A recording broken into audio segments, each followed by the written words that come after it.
আশা করছি তোমরা প্রত্যেকে বাড়িতে খুব সুন্দরভাবে প্র্যাকটিস করছো। এটা আমাদের চতুর্থতম প্রেসি হবে। এর আগে আমরা 3টে অলরেডি কমপ্লিট করে ফেলেছি। কথা না বাড়িয়ে চলে আসি আমাদের প্যাসেজের দিকে। প্যাসেজের শুরুতেই অথবা প্যাসেজ পড়ার পরে আমরা ওয়ার্ডটাকে রাফলিভাবে কাউন্ট করে নেব।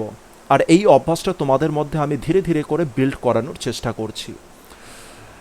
1 2 3 4 5 6 7 8 9 10 11 12 13 14 15 16 17 18 19 20। 1 2 3 4 5 6 7, তাহলে 20খানা একটা লাইনে রয়েছে আর 7খানা লাইন রয়েছে, অর্থাৎ 140টা টোটালে আমার ওয়ার্ড রয়েছে, তাকে 1/3 করতে হবে। সুতরাং বুঝতে পারছি 40 থেকে 45টা ওয়ার্ডের মধ্যে যদি আমি আমার প্রেসিটাকে লিখে দিতে পারি, এটা খুব সুন্দর একটা প্রেসিতে চলে আসবে। কিন্তু অবশ্যই কোহেসিভনেস থেকে শুরু করে সমস্ত কিছু আমাদের বজায় রাখতে হবে। তা এবার আমরা শুরু করব আমাদের এই সুন্দর প্যাসেজটাকে পড়ার দিকে। Man is the architect of his own fate. যখন পড়ব অবশ্যই করে ইমেজটা কিন্তু রাখতে হবে সাথে সাথে। ইমেজ বিল্ড এটা কিন্তু ম্যান্ডেটারি, এটা অবশ্যই করতে হবে সুন্দরভাবে। কোহেসিভনেস, আন্ডারস্ট্যান্ডিং লেভেল সুন্দর করে গড়ে তোলার জন্য এটা কিন্তু সত্যি খুব দরকারি। Man is the architect of his own fate. মানুষ হচ্ছে নিজের ভাগ্যের নির্মাতা। If he makes a proper division of his time, যদি সে নিজের যে সময়টা রয়েছে তাকে যদি সুন্দর করে যদি সময়ের ডিভিশন করতে পারে, and does his duties accordingly, এবং সেই অনুসারে যদি সে তার কর্তব্য পালন করতে পারে, হি is sure to improve and prosper in life, তবে সে একদম শিওর যে সে তার জীবনে উন্নতি ঘটাবেই এবং তার জীবন আনন্দে ভরে উঠবে। But if he does otherwise, কিন্তু সে যদি এটা পালন না করে, he is sure to repent when it is too late, তবে তাকে অবশ্যই অনুতাপ করতে হবে, প্রায়শ্চিত্ত করতে হবে। রিপেন্ট মানে প্রায়শ্চিত্ত বা অনুতাপ, অনুতাপ করতে হবে when it is too late, যখন এটা অনেক দেরি হয়ে যাবে। And he will have to drag a miserable existence from day to day, এবং তার জীবন ধীরে ধীরে করে দুর্বিষহ হয়ে উঠবে। To kill time is culpable as to commit suicide. সময়ের অপব্যবহার বা সময়কে নষ্ট করা, এটা কালপাবেল মানে হচ্ছে অপরাধ। এটা কিসের সমান অপরাধ? এটা সুইসাইড করার সমান অপরাধ। তাহলে সময় নষ্ট করা এমন একটা অপরাধ যেটা কার সমতুল্য? যেটা কমিটেড টু সুইসাইডের। একটা সুইসাইড করা আর টাইম নষ্ট করা দুটোই হচ্ছে সেম জিনিস। এখানে একটা কথা বলে দিই, কমিট সুইসাইড, সুইসাইডের আগে যে ভার্বটা বসে সেটা হচ্ছে কমিট। যেমন কোনো খারাপ কাজ করা, ক্রাইম করা, মার্ডার করা, তার আগেও যে ভার্বটা বসে সেটা হচ্ছে কমিট। তো এই জিনিসগুলোকে একটু মনে রাখতে হবে যে সুইসাইডের আগে কি বসে? কমিট বসে। ক্রাইমের আগে কি বসে? কমিট বসে বা কমিটেড বসে। মার্ডারের আগে কমিটেড বসে। এই জিনিসগুলোকে একটু খেয়াল করে রাখবে। তো পরের লাইনে চলে আসি। For our life is nothing but the sum total of hours, days and years.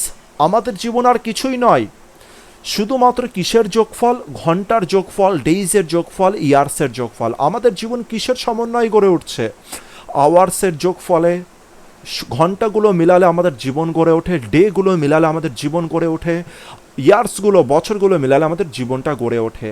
চলে আসি পরের লাইনে। Youth is the seed time of life. অসাধারণ একটা ওয়ার্ড। ইয়াং বয়স সেটাই হচ্ছে আমাদের জীবনের বীজ বপনের সময়। In youth time mind is pliable and soft. এই সময়ে আমাদের মাইন্ড কেমন থাকে? প্লায়েবল থাকে, অর্থাৎ নরম থাকে, অ্যান্ড সফট থাকে, and can be moulded in among in any form we like. এই যে সময়, যেটা যুবকের যে সময়টা, এই যে ইয়াং যে সময়টা, সেই সময়টাই হচ্ছে বীজ বপনের আসল সময় জীবনের। আর এই সময় কেন এটা? কারণ এই সময় আমাদের মনটা হয় প্লায়েবল, অর্থাৎ খুব নরম হয়। আমরা যেমন খুশি সেরকম ফর্মে তাকে মোল্ড করে দিতে পারি। If we loose the morning hours of life we shall have to repent afterwards. অসাধারণ একটা কথা, প্রত্যেকের লাইফের সাথে এটা অ্যাপ্লিকেবল। যদি আমরা আমাদের জীবনের এই মর্নিং সময়টা, অর্থাৎ সকালের সময়টাকে যদি আমরা হারিয়ে ফেলি, আমরা অবশ্যই করে পরবর্তী সময়গুলোতে কি হয়ে যাবে, আমরা অনুতাপ করব, প্রায়শ্চিত্ত করব। এখানে সকালের সময় মানে বলতে চেয়েছি আমাদের ইয়াং এজ। আমাদের ইয়াং এজ সময়ে যদি আমরা খারাপভাবে ব্যবহার করে ফেলি, তো আমাদের আগামী সময়টা অবশ্যই সেটা খারাপে পরিণত হবে। তো একটা সুন্দর একটা প্যারাগ্রাফ ছিল, যেটা পড়তেও ভালো লাগলো আর তোমরা বুঝলেও খুব ভালো করে। আর দেখবে প্রত্যেকের লাইফের সাথে এই জিনিসটা রিলেটেড। যারা আমরা সুন্দরভাবে করতে পেরেছিলাম ছোট বয়সে, সুন্দরভাবে আমরা ম্যাচ করাতে পেরেছিলাম, সুন্দরভাবে অ্যাপ্লাই করতে পেরেছিলাম, যে টাইমে যেটা করা উচিত যারা করতে পেরেছিলাম, তারা কিন্তু এই সময়ে খুব স্ট্রং, মানে তাদের বেসিকটা, অথবা তারা সাকসেসফুল জায়গাতে পৌঁছে গেছে অনেকে, অথবা তাদের বেস এখন খুব স্ট্রং। কিন্তু যারা আমরা সুন্দরভাবে মেনটেন করতে পারিনি বা মেনটেন হয়নি কোনো কারণে, তারা কিন্তু কোনো না কোনো জায়গায় কিন্তু পিছিয়ে রয়েছে। যাই হোক, আমাদের হাতে অবশ্যই এখনও সময় আছে যে জিনিসগুলোকে কাজ করার, অবশ্যই জীবনে সাকসেস আসবে। তো এই ঘটনাকেই যদি আমরা অন্য কাউকে বলতে চাইতাম, অর্থাৎ আমি বলতে চাইছি রাফ ড্রাফটিং। তো রাফ ড্রাফটিংয়ে কোন কোন জিনিসগুলো ইম্পর্টেন্ট? তো প্রথম যে লাইনটা রয়েছে এটা তো খুব ইম্পর্টেন্ট রয়েছে, মানুষ নিজের ভাগ্যের নিজের নির্মাতা। সময়ের সঠিক ব্যবহার। তো আমি একটা জিনিস দেখতে পেলাম, আগের ভিডিওতে যেমন দেখতে পেয়েছিলাম যে কন্ট্রাডিকশান ছিল, এখানেও বলতে পারো একটা ওই ধরনের কন্ট্রাডিকশান কিন্তু অ্যাভেলেবেল রয়েছে। একটা হচ্ছে সময়ের সঠিক ব্যবহার, প্রপার ডিভিশন অফ টাইম কি করছে মানুষের জীবনে, এটা বলছে একটা পয়েন্ট। আর একটা পয়েন্ট বলছে ইফ ডাজ আদারওয়াইজ, যদি তুমি এটা না করো, তাহলে একটা প্রপার ডিভিশন অফ টাইমকে বোঝাচ্ছে। আর একটা জিনিস বোঝাচ্ছে যদি তুমি প্রপার ডিভিশন না করো টাইমের, তবে কি হতে পারে। দুটো পয়েন্ট এসছে কি আসেনি। লাস্ট ভিডিওর কথা মনে করো, আমি যেখানে কন্ট্রাডিকশনের কথা বলেছিলাম, সেরকম একটা ছোট পয়েন্ট এখানে কিন্তু তৈরি হয়ে গেছে। যেমন দেখতে পেলাম প্রথম পয়েন্ট হচ্ছে মানুষ নিজের ভাগ্য নিজে তৈরি করে, দ্বিতীয় নম্বরে দেখতে পেলাম সময়ের সঠিক ব্যবহারে কি হয়, আর যদি সময়ের সঠিক ব্যবহার না করা হয় তবে কি ঘটে। তো দুটো পয়েন্ট তো আমাদের অলরেডি রেডি হয়ে গেল। এরপরে আমাদের ইম্পর্টেন্ট পয়েন্ট কি হতে পারে? এরপরে ইম্পর্টেন্ট পয়েন্ট আমি দেখতে পাচ্ছি আমাদের কখন সময়ের সঠিক ব্যবহারের অভ্যাসটা শিখতে হবে। আমরা যে সময়ের সঠিক ব্যবহার করব, সেই অভ্যাসটা আমাদের কখন করতে হবে, এটা দিয়ে দিয়েছে young age. At the young age হচ্ছে আমাদের অরিজিনাল টাইম, যে সময় আমাদের বীজ বপন করতে হবে। যে কিসের বীজ বপন করতে হবে? সময়ের সঠিক ব্যবহারটা করার, যাতে সেই অভ্যাসটা আমাদের পরবর্তী সময়েও থেকে যায়, আর আমরা যাতে একজন সাকসেসফুল ব্যক্তি হয়ে যাই। সাকসেসফুল ব্যক্তি, আমি বলছি না যে চাকরি পাওয়া মানেই সাকসেসফুল মানে চারিদিক থেকে সে যেন সাকসেসফুল ব্যক্তি হয়ে ওঠে। আর এটা অবশ্যই সে যদি টাইমকে মেনটেন করে, এটা সেই দিকে মানে সাকসেসফুলের দিকে সে অবশ্যই অনেক পা এগিয়ে গেল। তো এটা তো খুবই সিম্পল একটা জিনিস ছিল। এবার চলো এটাকে আমরা করার চেষ্টা করি। তো প্রথমেই আমি যেটা লিখেছি, মানুষ নিজের ভাগ্য নিজে তৈরি করে। দেখো এখানে সেম কথা কিন্তু এখানেও ছিল, man is the architect of his own fate, কিন্তু আমি কথাটাকে চেঞ্জ করে দিলাম, কারণ আমরা হুবহু সেন্টেন্স কিন্তু তুলতে পারি না, তবে কিন্তু মার্কস আমাদের কমে যাবে। তো এখানে আমি দেখো কি লিখেছি, man is the creator of his on destiny. মানুষ হচ্ছে নিজের ভাগ্যের নিজের নির্মাতা। একই কথাকে জাস্ট আমি ঘুরিয়ে লিখেছি। তো প্রথম সেন্টেন্স আমাদের হয়ে গেল মানুষ হলো মানুষ নিজের ভাগ্য নিজে তৈরি করে। পরের সেন্টেন্সের দিকে চলে আসি, সঠিক ব্যবহার টাইমের, মানে টাইমের সঠিক ব্যবহার একজনকে গড়ে তুলতে পারে সমস্ত জায়গায় সফল, হ্যাঁ কি না? কারণ আমি দেখো এখানে পয়েন্টটা কি করেছিলাম, সবার প্রথমে আমি বলেছিলাম যে এই লাইনটা মানুষ নিজের ভাগ্য নিজে তৈরি করে। তারপরে আমি দুটো পয়েন্ট দেখেছিলাম, সময়ের সঠিক ব্যবহারে কি হয়, সময়ের সঠিক ব্যবহার না করলে কি হয়। তো প্রথম পয়েন্টে আমি দেখলাম যে এটা লিখলাম, দ্বিতীয় পয়েন্টে আমি কি লিখবো, সময়ের সঠিক ব্যবহারে কি হতে পারে। তো এটাই বলেছি, সময়ের সঠিক ব্যবহারে একজনকে গড়ে তুলতে পারে সমস্ত জায়গায় সাকসেসফুল বা সফল। Proper use of time can make one successful everywhere.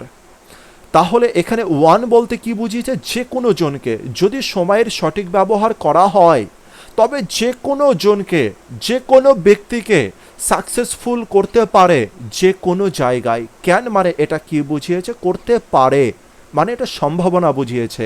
এই মডেলটা ক্যানকে আমরা ইউজ করতে পারি পসিবিলিটির ক্ষেত্রেও, তাই আমি এখানে ক্যান ইউজ করেছি। তোমরা চাইলে মেকেও ইউজ করতে পারো, কিন্তু মের থেকে ক্যান ইউজ করাটা আরও বেশি যুক্তিযুক্ত, কারণ এখানে ক্যানটা ইউজ করছি আমরা এই কারণেই, কারণ পসিবিলিটির হার, পসিবিলিটির মাত্রা আরও বেশি এখানে বোঝাচ্ছে। কারণ যদি প্রপার ইউজ করা হয় তবে সম্ভাবনা অনেক বেশি রয়েছে যে সে প্রত্যেকটা ক্ষেত্রে সাকসেসফুল হয়ে উঠবে। তাহলে দুটো পয়েন্ট আমরা কমপ্লিট করলাম। একটা হচ্ছে মানুষ নিজের ভাগ্য নিজে তৈরি করে, দ্বিতীয় পয়েন্ট সঠিক ব্যবহার করলে সময়ের কি হতে পারে, তৃতীয় পয়েন্ট কি করব, সঠিক ব্যবহার না করলে কি হতে পারে। তো চলে আসি, নতুবা তার জীবন হয়ে উঠতে পারে দুঃখময় বা মিজারেবল। আদারওয়াইজ মানে আমি কিন্তু দেখো আগের ভিডিওতে লিখেছিলাম যে ইউজড ব্যাডলি বা এরকম কিছু একটা আমি লিখেছিলাম, বা ইউজ ইমপ্রপারলি এরকম কিছু একটা জিনিস লিখেছিলাম, কিন্তু দেখো এখানে আর আমি ওটা লিখলাম না, আদারওয়াইজ লিখলাম। আদারওয়াইজ মানে কি বোঝাচ্ছে? যদি সঠিক ব্যবহার না করো সময়ের, এখানে আদারওয়াইজ মানে এটাই বোঝাচ্ছে যদি সঠিক ব্যবহার না করো সময়ের, his life can become miserable, তবে তার লাইফ কেমন হয়ে উঠতে পারে? খুবই দুঃখময় হয়ে উঠতে পারে। তো এখানে আদারওয়াইজ ওয়ার্ডটা কত সুন্দর মিনিং বোঝাচ্ছে। আদারওয়াইজ মানে কন্ট্রাডিকশনকে শো করছে। একটা কথা মনে রেখো, আদারওয়াইজ, অলদো, এই সমস্ত যে ওয়ার্ডগুলো রয়েছে, অলদো, এই সমস্ত যে ওয়ার্ডগুলো রয়েছে এরা কন্ট্রাডিকশনকে শো করে, মানে বিপরীত জিনিসকে শো করে। এটা আমাদের কিন্তু সেন্টেন্স রিঅ্যারেঞ্জমেন্ট বলো, পিকিউআরএস বলো, অথবা আমাদের ফিল আপসে যখন আসে সেই সমস্ত জায়গায় কিন্তু আমাদের খুব হেল্প করবে এই জিনিসগুলো, এই সমস্ত ছোট ছোট ওয়ার্ডগুলোকে। আমার যদি কখনো সময় হয়, যদি কখনো আমি তোমাদেরকে জানাতে পারি, তো অবশ্যই এই ব্যাপারগুলোকে জানাবো। তো এই ওয়ার্ডগুলো খুব সুন্দর ওয়ার্ড, এইগুলোকে মনে রাখার চেষ্টা করবো। তো আগের ওয়ার্ডের দিকে আরেকবার চলে আসি, সেন্টেন্সের দিকে। সময়ের সঠিক ব্যবহার একজন মানুষকে গড়ে তুলতে পারে, কেমন গড়ে তুলতে পারে? সমস্ত জায়গায় সফল। নতুবা মানে otherwise his life can become miserable, অথবা তার জীবন কেমন হয়ে যেতে পারে? দুঃখময় পূর্ণ হয়ে যেতে পারে। চলো আসি পরের লাইন। তাহলে দেখো আমার তো টোটাল ঘটনাই কমপ্লিট হয়ে গেল বলা। তো সবার প্রথমে দেখতে পেলাম যে আমার জীবন কেমন রয়েছে, মানুষ নিজের ভাগ্য নিজে তৈরি করতে পারে, সময়ের সঠিক ব্যবহার জীবনকে সঠিক জায়গায় নিয়ে যেতে পারে, না হলে কি হতে পারে? জীবন দুঃখময় গড়ে উঠতে পারে। ব্যাস কমপ্লিট। এরপরে লাস্ট দিয়ে দেবো কনক্লুডিং পার্ট। কনক্লুডিং পার্টে আমরা কি বলতে পারি? সুতরাং সময়ের সঠিক ব্যবহারের অভ্যাস আমাদের গড়ে তুলতে হবে ইয়াং এজে, যখন আমাদের মন থাকে নরম, প্লায়েবল, এই ধরনের। দেখো এইখানে এটা রয়েছে না, youth is the seed time of life, এটাকেই আমি এটা লিখেছি। কি লিখেছি আমি দেখে নিই। সুতরাং সময়ের সঠিক ব্যবহারের অভ্যাস গড়ে তুলতে হবে কখন? Young age. So we have to develop the habit. সুতরাং আচ্ছা, হ্যাভ টু মানেটা বলে দিই। হ্যাভ টু মানে করতেই হবে। হ্যাভ টু মানে বোঝাই হচ্ছে করতেই হবে। অব্লিগেশন এখানে বোঝাচ্ছে, অব্লিগেশন মানে করতেই হবে তোমাকে, বাধ্যবাধকতা। অব্লিগেশন মানে বাধ্যবাধকতা। সুতরাং আমাদেরকে করতেই হবে ডেভেলপ। কি ডেভেলপ করতে হবে? The habit. কিসের habit? Of using time properly. When, কখন করতে হবে এটা? At young age. At young age, যখন the mind is soft and tender, যখন আমাদের মন থাকে খুব সফট এবং টেন্ডার। সফট আর টেন্ডার প্রায় একই ওয়ার্ড। বুঝতে পারলাম ব্যাপার। দেখো এখানে পরপর সেন্টেন্সটা কি সুন্দর করে সাজানোর চেষ্টা করেছি। সুতরাং we have two, modal auxiliary দিয়েছি, আর মোডাল অক্সিলারির পরে দেখো একটা ভার্ব রয়েছে ডেভেলপ, আর এরপরেই রয়েছে হোয়াট, কি ডেভেলপ করবে? The habit. তাহলে এটা হয়ে গেল আমাদের কি হয়ে গেল? অবজেক্ট, অথবা একে আমি বলতে পারি নাউন। এবার কি বলেছে? We have to develop what, কি বলেছে? হ্যাবিট। কিসের habit? Of using time properly, মানে সময়ের সঠিক ব্যবহার। হোয়েন, কখন? At young age. At young age সম্পর্কে তারপর দেখো আবার আমি এক্সট্রা ইনফরমেশন দিয়েছি। অ্যাট ইয়াং এজে কি ঘটে? The mind is soft and tender. তো বুঝতে পেরেছি এরকমভাবে আমরা সেন্টেন্স চাইলে সাজাতে পারি। তো চলে আসি, আমি সুন্দর করে সমস্ত কিছু লিখে দিয়েছি এটাকে প্যারাগ্রাফের মধ্যে। The right use of time, এটাকে আমি টাইটেল দিয়েছি, তোমরা চাইলে অন্য টাইটেলও দিতে পারো। তো এখানে টোটাল জিনিসটা রয়েছে, এটা দেখে নিও। আর এটা আমরা 1/3 মধ্যেই টোটাল জিনিসটাকে কমপ্লিট করার চেষ্টা করেছি। আর এবার পিকেদের সরকারের বইয়ে কি আছে সেটাকেও আমি দেখিয়ে দিই। এটা হচ্ছে আমাদের পিকেদের সরকারের বইয়ে এরকমভাবে লেখা আছে, এটাও খুব সুন্দরভাবে লেখা আছে। তোমরা অবশ্যই একেও একবার অবশ্যই চোখ বোলাবে, একেও অবশ্যই এখানে কি বলতে চেয়েছে বই সেটাকে বোঝো, আমি যেটা লেখানোর চেষ্টা করেছি সেটাকেও বোঝার চেষ্টা করো।